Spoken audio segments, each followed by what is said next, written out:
All right, we'd like to welcome Eric Balchunas. Eric is a senior ETF analyst for Bloomberg and the author of the Institutional ETF Toolbox and the Boggle Effect. He also co-hosts the podcast Trillions. How are we doing today, Eric? Good. How are you? Excellent. Excellent. Yeah, thanks for coming on the show. I know we were super excited to talk to you about the ETF and kind of some of the latest happenings in the space.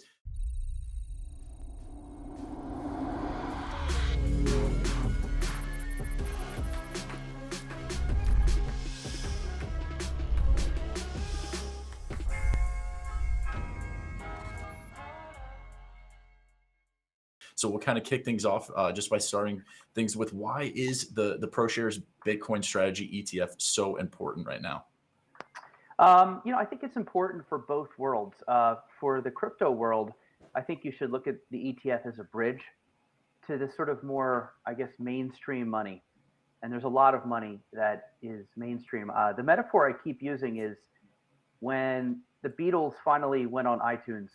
I don't know if you guys are old enough to remember that, but they were holdouts for a long time. And they obviously got a lot of sales once they went on iTunes because there were some younger listeners who just weren't going to buy music in a CD. It just wasn't going to happen. And so this is sort of the reverse. There are some older investors, and even Gen X, boomers, whatever, that just really like the ETF format. And in the advisor world, it really fits nicely into their record keeping and accounting. And so this is a big first step. It's not the ultimate dream case where you have like a total crypto market ETF that charges like 20 basis points, is super liquid, and is spot, and doesn't use futures. That's probably 5 years down the road, maybe 3 years. We're lucky. That will be like $100 billion. That's going to be the big dream. This is the first step to that longer road, but it's like a bridge. It's the first part of the bridge, or it's a small bridge that will keep getting wider, if they want to use the bridge metaphor. And over there's 30, $35 trillion in assets that probably largely won't go to a coin exchange. And so a quick follow-up question for that is a lot of this money that's kind of sitting on the sidelines that's been waiting for this ETF, is that mostly from institutions or is that mostly just kind of retail traders? What does that kind of look like?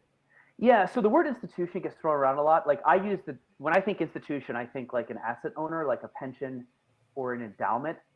Those institutions probably could get crypto on their own.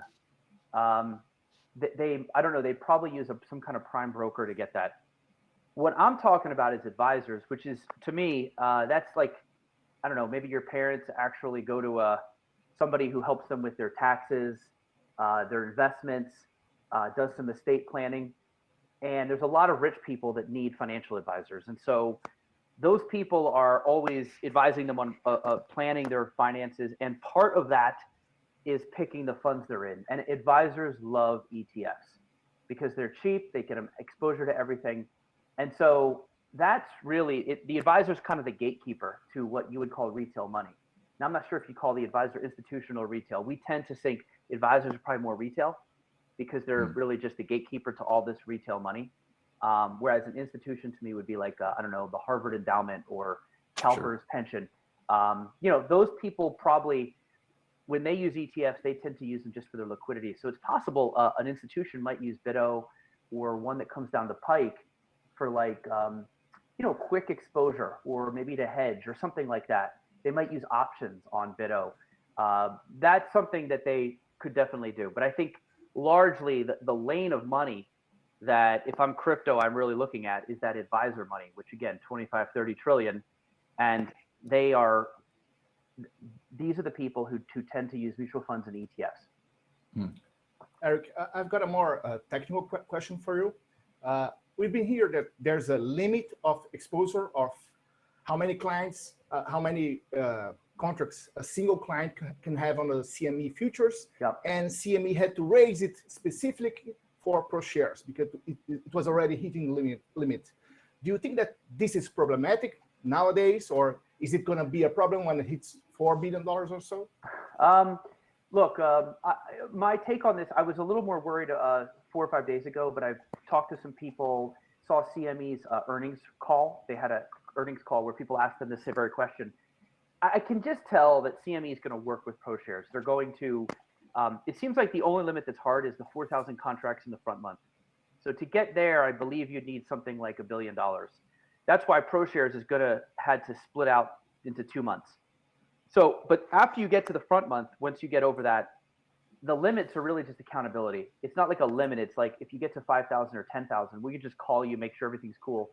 Also, the actual size of the futures market is growing, and we think CME will probably work with ProShares.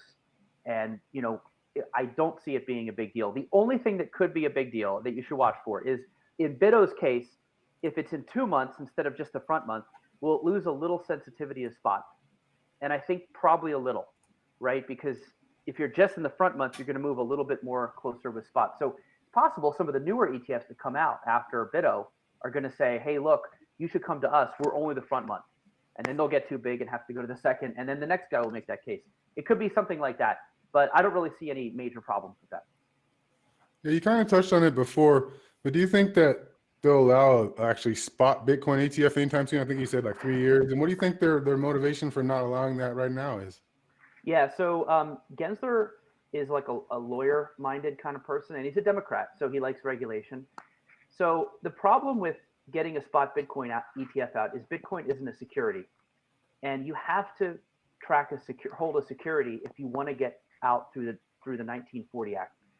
So that's why all the spot ETFs are under the 33 Act, which has way less investor protections, and Gensler is not into that. He also thinks that the coin exchanges are quote unquote a bit of the Wild West. So I think 2 things will need to happen. One, we'll need to see Bitcoin futures ETF be successful, no kinks. And number 2, I think there'll probably going to be some kind of framework or something, maybe from Congress or the SEC or somebody, that makes him feel more comfortable with that quote Wild West. Personally, I'm fine with it. There's physically backed ETFs in Canada and in Europe. They seem to be fine. And of course, the futures market is actually linked to that quote Wild West. But he thinks that the futures are regulated. They're under the 40 Act, which is you can do a futures ETF through the 40 Act, and that has a lot of protection. So if you listen to any Gary Gensler speech, he will say the word investor protections like 4 or 5 times. That's his big deal. And I just don't think he would feel comfortable with a 33 Act fund like GLD that just tracks, maybe a collection, tracks spot price, but has to use the exchanges directly. I just don't think he trusts that quite yet. My ballpark would be maybe 18 months. Grayscale just came out and said 9 months. They'll approve it. Grayscale is probably, going to be overly optimistic. They're trying to keep people from leaving their fund. So that's one pick I heard. Some of us analysts seem to be about a year or 2. Seem to be Q4 2022, and then some are already saying 2023. So I don't know. It's still a little fuzzy to me. I need a little more information and time before making a specific call. And so I do want to kind of shift us back to kind of the market itself. So do you feel like the ProShares Bitcoin Strategy ETF causes downward or upward pressure on price, and why? Well, it would be upward, right? So let's say everybody rushes in to buy BITO like they did. That means a market maker, in order to sell BITO to the people, is going to have to go and buy futures. So they're not, because now they're short futures through BITO. Now they got to get long futures, regular futures, to be flat. Market makers don't like to have any position. So that's going to create buying on the futures. Now, if the futures start to run above the price of Bitcoin on an exchange, there's a whole separate group of arbitrage people who will arb the futures to the spot price. And in order to do that, you'd have to buy spot Bitcoin. Thus, demand for BITO will flow through to the exchanges, and people will buy Bitcoin in order to make that sort of risk-free arb profit. And so the more that people come into BITO, the more Bitcoin should go up theoretically. And in addition, I think it's also going to increase liquidity. So I think BITO will actually help the whole thing, because the more you have people looking to arb and big money managers and market makers in the US doing this, I think the more those exchanges are going to keep upping their game and potentially being really more palatable to the regulators.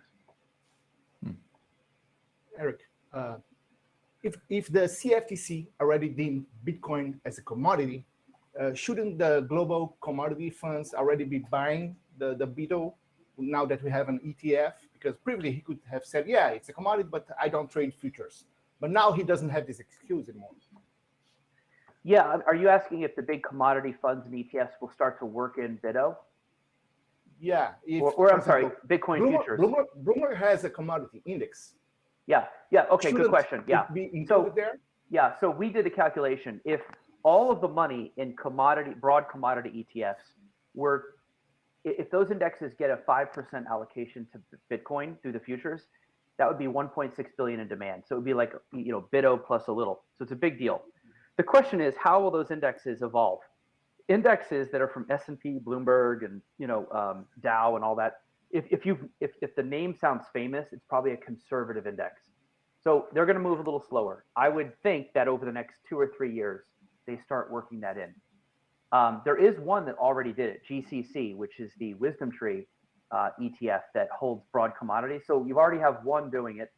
The thing with that one is that's an active fund. So Wisdom Tree, which is a more, I don't know, they're kind of progressive issuer. I could see why they did this quickly. But the fact that they did it, I think bodes well for the other ones doing it. And you have to keep in mind, whether it's an advisor or an index maker, all of these, sort of embedded mainstream actors are feeling pressure from the investors and their customers to get something going with crypto. So I think that the grassroots demand will ultimately drive the advisors into some of these ETFs and probably have the index makers work in a crypto allocation, because they're going to lose business if they go and there's another broad commodity that does have crypto. So that's how it's going to play out. All this will just take a couple years. Somebody's asking in the chat, GCC, it's the Wisdom Tree Enhanced Commodity Strategy Fund, which is an ETF that has 190 million and holds a variety of commodity futures. So you kind of touched it right there too. Do you see like the kind of rollout of more adoption over the next 2 or 3 years as more ETFs possibly get approved? And just in general, as somebody from traditional finance, what's your take on cryptocurrencies? Yeah, so for your first question, absolutely. I think, again, ultimately, BITO is 95 basis points. I will say the underrated part of the BITO story, I see a lot of people slamming it and the roll and why do you need all this stuff? Obviously, we get it. If you're a single retail investor like you guys, you just go to exchange, I think you're good. Keep in mind, though, if you trade a lot, I don't know what Coinbase charges you, but BITO is 1 basis point round trip. I can't imagine anybody's better than that. And there's options. So even the trading community, I think, will be very into BITO. The long-term people, 95 basis points annual fee plus the roll cost, which is probably 5% a year. That's a lot. You could probably do better just holding it directly, of course. Over the years, though, watch, Van Eck is going to come in at 65 basis points. Someone will come in at 40. Probably by this time next year, we'll have somebody, a couple under 50 basis points. And then this time in the year following that, we could be into a place where we have a physically backed Bitcoin ETF for under 30 basis points. Then we get the total crypto market. This is what ETFs do. When they go into an asset class, they usually start out trying to price a little higher so they can get away with it. But then it's brutal. Competition comes in, and every asset class you look at, stocks, bonds, commodities, smart beta, all the biggest funds now are under 10 basis points and traded at a 1 basis point spread. That's beautiful. That is where the real money will come in. So I do agree there'll be this evolution. In terms of my thoughts on crypto, look, I'm just, I read one book on it. I'm working on another one. There's a lot of I don't know. The one thing about crypto that at first I was like, what's going on here, is they were like, oh, we're a new currency. But then there was this huge shift where actually, because nobody was really using it as a currency, now we're a store of value. And I thought that was a weird shift. It made me a little skeptical. That said, what has made me respect crypto is its relentlessness. It just keeps coming back. It was supposed to be dead like 5 times, 6 times. And now you've got a lot of very smart people and people who are, I can tell, are way smarter than I am, who are really into this. And when you think about the internet in the future, I think there's a real case for NFTs, crypto. It makes a little more sense when you think about the way things are changing. The whole idea of replacing the dollar with crypto or with the Bitcoin, I'm not sure I can get there yet. And I also like the people that crypto pisses off. Like, for example, I'm not a fan of Paul Krugman, and the fact that it bugs him makes me like it. So I kind of dig the spirit and the reaction to crypto. So I find, and crypto and ETFs have a lot in common. They're both very much disruptors. And so I can definitely get behind that. So anyway, that's sort of my long take on how I see it, but I've been learning as I've been going. Awesome. And those are great insights. And we appreciate you sharing them with us and our audience watching today.